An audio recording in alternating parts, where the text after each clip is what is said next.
আমিও আবার ভর্তা প্রেমী মানুষ। যখন যা পাই তখন তাই দিয়ে টুক করে ভর্তা বানিয়ে নিই। আজকের যখন বরকে দেখলাম বাজার থেকে ওল নিয়ে এসছে, আর একদমই অপেক্ষা করিনি, তাড়াতাড়ি করে 3 টুকরো ওল কেটে ভাতের মধ্যে দিয়ে দিলাম। আর এদিকে বেশ খানিকটা সাদা সর্ষে আর 4টে কাঁচা লঙ্কা ভালো করে বেটে নিয়েছি।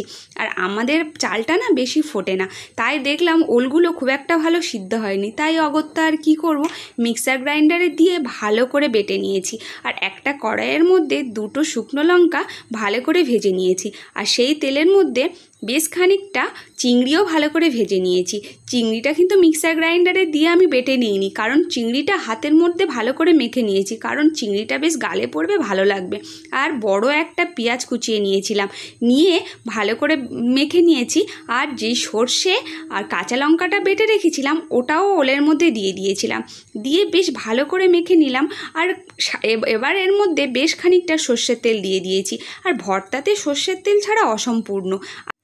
আর একদম দেরি করো না, এরকম একটা ভর্তা বাড়িতে একবার বানিয়ে খেয়ে দেখো, আশা করি ভালো লাগবে।